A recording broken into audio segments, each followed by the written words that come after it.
Comment faire en sorte de se battre et de réussir à obtenir l'attention d'une femme de la manière la plus facile possible alors qu'on est dans une économie de l'attention?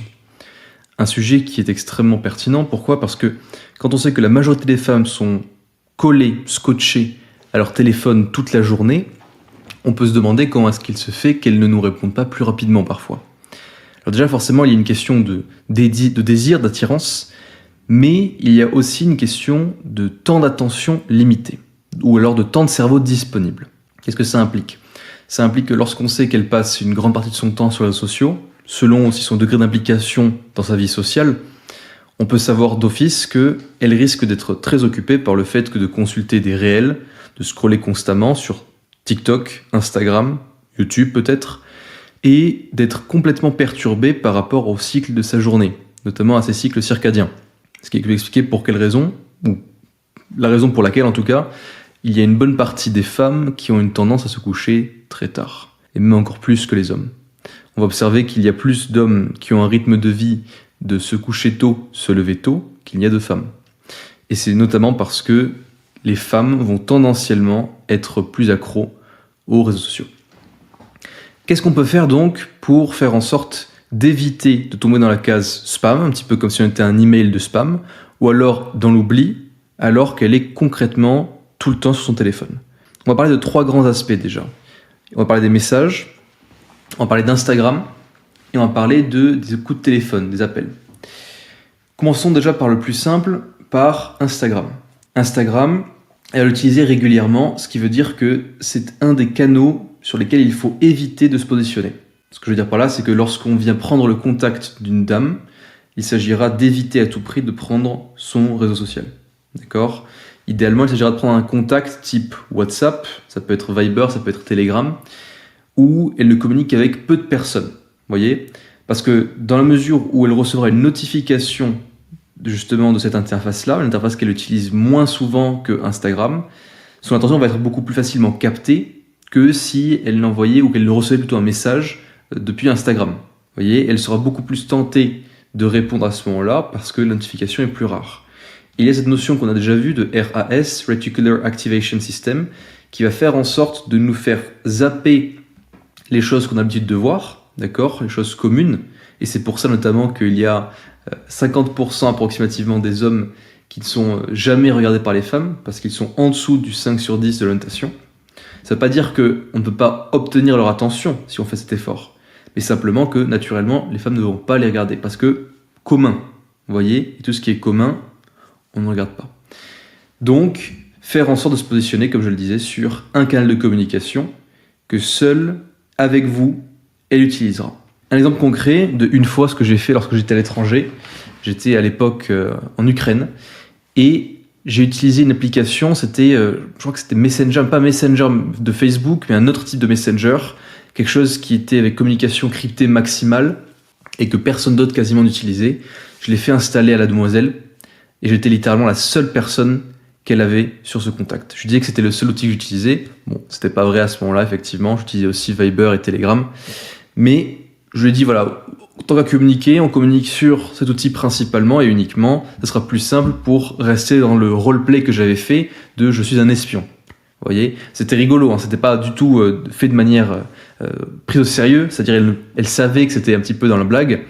Mais on a quand même joué le jeu. Et au final, la communication a toujours été très simple, très aisée.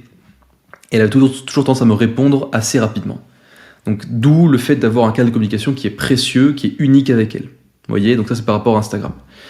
Maintenant, si on parle juste des messages, d'accord ? Pareil, elle est bercée par le flot de messages incessants qui se présentent à elle, donc il y a une question de timing à avoir. On peut réfléchir déjà à l'emploi du temps de la demoiselle. Idéalement, si vous avez des informations par rapport à ça, en fonction de ce qu'elle fait dans la vie, si elle étudie ou si elle travaille, par exemple, ou alors si elle fait littéralement rien, qu'elle est au chômage. Et en fonction de ça, faire en sorte de choisir à quel moment est-ce qu'il sera le plus judicieux de lui envoyer un message. Un exemple concret, avec une des femmes avec lesquelles je communique, à l'heure actuelle, je fais en sorte de lui envoyer un message lorsque je sais qu'elle va pouvoir répondre directement.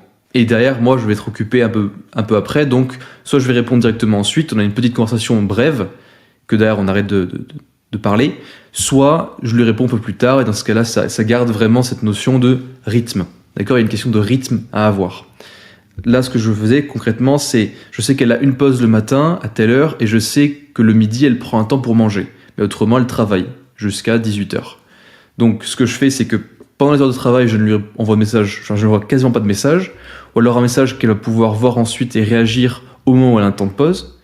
Et au moment des temps de pause, parfois, j'apporte de la valeur, par exemple avec un message vocal que je vais faire, où littéralement, je vais lui laisser sentir mon intention, notamment au travers de ma voix, ce qu'on disait par rapport aux appels, littéralement, pour faire en sorte que ça l'implique encore plus dans le processus ensemble. Donc très puissant. Un autre point qui vaut la peine d'être évoqué, lorsqu'on vient de récupérer le contact d'une demoiselle, notamment en abordage, je le dis pour ceux qui font des abordages, il s'agira de bien prendre en compte le type de femme que c'est. Ça veut dire, est-ce qu'elle est très occupée ou pas trop, premièrement, et deuxièmement, est-ce qu'elle a été ouverte avec vous, très ouverte, on pourrait dire, ou alors plutôt calme, fermée. Et en fonction de ces 4 paramètres, ou plutôt de ces 2 polarités, de ces 2 axes, alors à ce moment-là, on va déterminer quand est-ce que c'est le meilleur moment d'envoyer le premier message. D'accord ? Ce qui veut dire que si elle a beaucoup de temps, forcément, on peut lui envoyer assez rapidement, assez facilement. Si elle est plutôt occupée, il vaudra mieux attendre un temps où on sait qu'elle sera toute seule, par exemple chez elle en rentrant le soir. Et si jamais elle était plutôt ouverte, bien sûr, on peut lui envoyer un message qui va être disposé, cordial.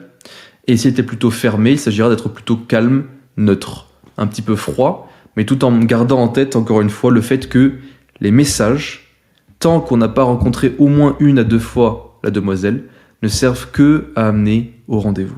D'accord ? Se perdre en message, ça n'a pas vraiment de sens, parce que ça n'apporte pas réellement de valeur tant qu'on n'a pas eu au moins un premier contact, si ce n'est par téléphone, parce que des fois ce sera par téléphone forcément. Quand je dis rendez-vous, ça peut être rendez-vous en physique comme rendez-vous téléphonique, parce que parfois elle est un petit peu loin. Et à ce moment-là, vous aurez toutes les clés pour pouvoir l'amener à plus s'investir avec vous et par message, et dans l'absolu dans l'interaction. Et troisièmement, les appels. Les appels, ça va être, encore une fois, on l'a dit, très puissant. Maintenant, dans quelle mesure est-ce qu'on peut espérer passer des appels avec la demoiselle ? Idéalement, il s'agira bien sûr de surtout pas l'appeler de manière spontanée, et surtout si vous ne l'avez vu qu'une seule fois. D'accord ? Ça peut se faire que si vous l'avez appelé déjà plusieurs fois par le passé. Pour donner un chiffre, peut-être même 2 à 3 fois, vous l'avez appelé déjà 2 à 3 fois, vous pouvez l'appeler de manière spontanée à un moment où vous savez qu'elle peut être disponible, elle répondra. De toute évidence, elle répondra. Sauf si elle est occupée, bien sûr, mais sinon elle répondra. A l'inverse, si vous ne l'avez encore jamais appelée, ne l'appelez jamais de manière spontanée. D'accord ? Ça, c'est le coup à lui faire peur ou alors à la prédisposer à baisser son niveau d'attraction vis-à-vis de nous. Donc à éviter. Maintenant, comment est-ce qu'on fait pour planifier un appel ? Il s'agira de l'introduire simplement en voulant... Ça peut être quelque chose de très puissant parce que, comme on l'a déjà dit, les femmes ont une tendance qui est très solipsiste, donc à considérer que leur perception de la réalité est en fait la réalité. D'accord ? Donc ce qui va être intéressant, c'est de lui dire, écoute, il y a quelque chose que je veux mettre au clair avec toi, il faudrait qu'on en discute plus de vive voix, donc prenons le temps de s'appeler 5-10 minutes. Sachant que l'appel peut durer un peu plus longtemps après ça, tant que c'est vous qui le terminez, bien sûr, et que c'est vous qui coupez le cours à la conversation, mais ça vous donne une porte d'entrée vers l'appel téléphonique, qui là vous donnera un canal de communication qui sera plus vaste, parce qu'il y aura et à la fois les mots, et à la fois la voix. Donc on aura le langage et verbal et paraverbal, qui correspondra approximativement à 45% de la communication, bien plus que les 7% simplement avec le langage verbal. Vous avez toutes les clés pour pouvoir au moins tester de nouvelles choses, faire en sorte de concrétiser un peu plus de rendez-vous avec des demoiselles, éviter de vous faire ghoster, notamment, ça c'est quelque chose à bannir. Si vous voulez plus d'informations par rapport à tout ça, que vous voulez me poser des questions plus en privé, des choses plus pratiques, voire des analyses d'histoires d'histoires plus concrètes, des études de cas en fait on pourrait dire, ou alors des astuces qui vont toucher plus à du travail sur soi, ou des anecdotes que je ne peux pas raconter sur YouTube, n'hésitez pas à rejoindre le Telegram. Le lien dans la description, et vous aurez la possibilité aussi de faire part de types de vidéos que vous voudriez que je tourne. Voilà. Si cette vidéo vous a plu, bien sûr, n'hésitez pas à liker la vidéo et à vous abonner pour de prochaines vidéos toujours qualitatives, en tout cas je l'espère pour vous.